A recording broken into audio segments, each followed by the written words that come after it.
خواتین اعتکاف کیسے کریں، اعتکاف میں کیا پڑھیں اور کس طریقے سے اپنا اعتکاف میں وقت گزارنا چاہیے، پورا طریقہ خواتین کے لیے خاص طور سے میں اس ویڈیو میں بتانے والا ہوں۔ اچھے سے اس بغور سماعت کیجیے گا، انشاءاللہ تعالیٰ ایک ایک بات بالکل مکمل طور پر سمجھ میں آ جائے گی۔ اور آخر میں یہ بھی بتاؤں گا کہ خواتین کو اعتکاف میں بیٹھنے کے بعد صبح سے لے کے شام تک یا رات تک کون کون سے اعمال، کون کون سے اوراد و وظائف کرنا یا پڑھنا چاہیے گا۔ شروع کرتے ہیں ناظرین گرامی۔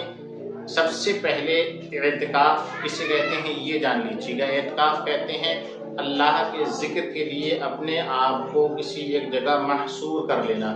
خواتین اپنے گھروں میں جہاں وہ نماز ادا کرتی ہیں وہاں اعتکاف کریں، اور مرد حضرات مسجد میں اعتکاف کریں۔ تو خواتین کے لیے ضروری ہے کہ وہ خاص طور سے جو رمضان کا عشرہ اخیرہ ہوتا ہے، یعنی کہ 10 دن کے اعتکاف جو ہوتا ہے وہ سنت مؤکدہ ہوتا ہے، اس کا بہت زیادہ ثواب ہے۔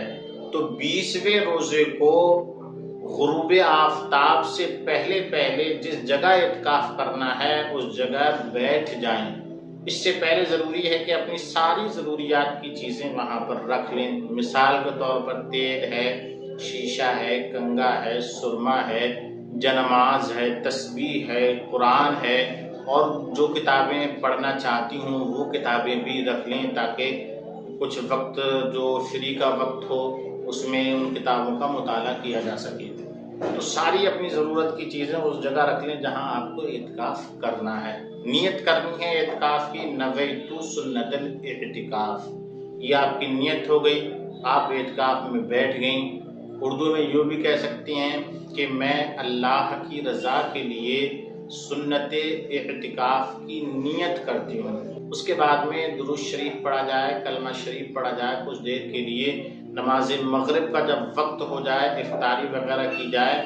اور یہ پہلا دن ہے، چونکہ اس دن 2 رکعت نماز نفل ضرور اللہ تعالیٰ کے لیے پڑھی جائیں، مطلب ایک شکرانے کے طور پر کہ اللہ تعالیٰ تو نے مجھے یہ سعادت بخشی کہ میں اعتکاف کے اندر بیٹھی، تو ضرور اللہ کا شکر ادا کرنا چاہیے، سجدہ شکر ادا کرنا چاہیے، اور نفل نماز کے ذریعے ہو جائے تو کیا ہی بہتر بات ہے۔ اب سب سے اہم بات یہ ہے کہ خواتین عورتیں جس جگہ پر اعتکاف میں بیٹھی ہوئی ہیں بغیر کسی ضرورت کے وہ اس جگہ سے باہر نہ جائیں۔ اگر وہ بغیر کسی ضرورت کے باہر آ گئیں، چاہے بھول کر ہی آ گئیں، تو اعتکاف فاسد ہو جائے گا، اعتکاف ٹوٹ جائے گا۔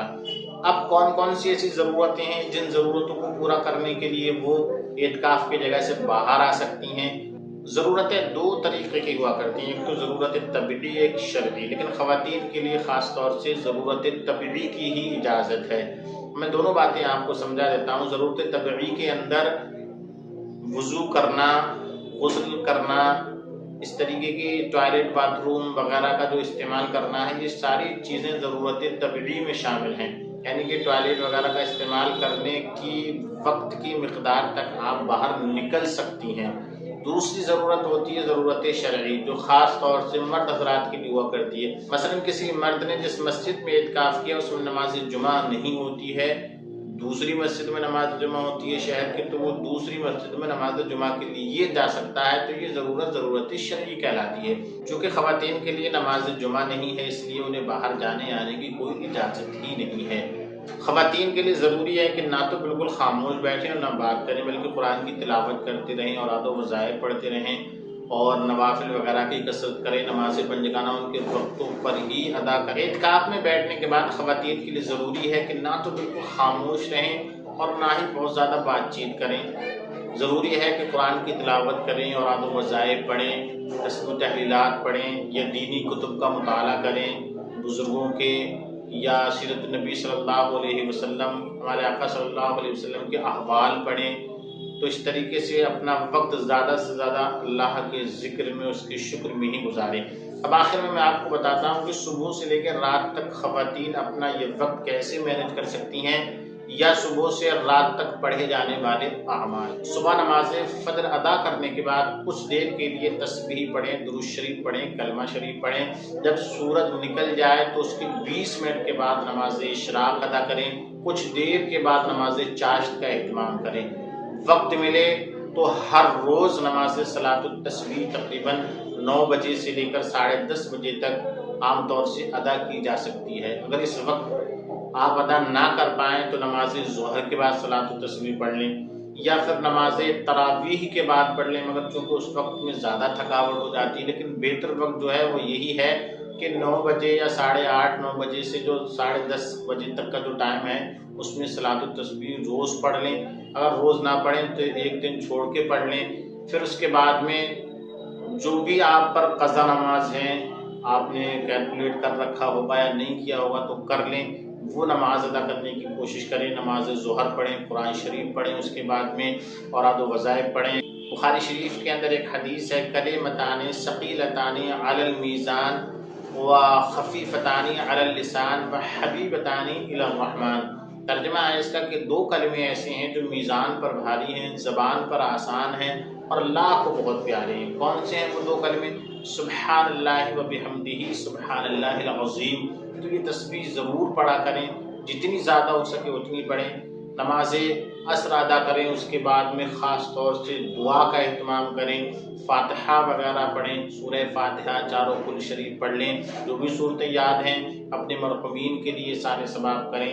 افطار سے پہلے خاص طور سے دعا کا، خود اپنے لیے، اپنے اہل و عیال کے لیے دعا کا اہتمام کریں کہ اس وقت روزے داروں کی دعا پر فرشتے آمین کہتے ہیں، اور رب تبارک و تعالیٰ اپنے فرشتوں کو حکم فرماتا ہے کہ میرے فرشتوں تم اپنے سارے اعمال چھوڑ دو، اب تم روزے داروں کی دعا پر آمین کہو۔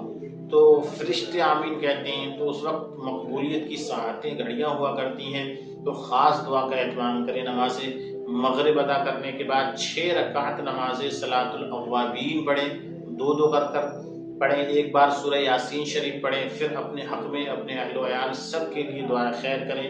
نماز عشاء ادا کریں، اس کے بعد نماز تراویح پڑھیں، پھر اس کے بعد میں کچھ دیر کے لیے آرام کر لیں، چونکہ تہجد کے لیے کچھ دیر آرام کرنا، سونا یہ شرط ہے، تھوڑی دیر کے لیے سو جائیں، پھر نماز تہجد پڑھیں، قرآن پڑھیں، اوراد و وظائف پڑھیں۔ سحری کا اہتمام کریں، ضرور کھائیں، چاہیں 1 گھونٹ پانی ہی کیوں نہ پئیں، کیونکہ سنت ہے، اللہ نے برکت بھی رکھی ہے اس میں، بہت زیادہ سحری کی فضیلتیں بھی ہیں۔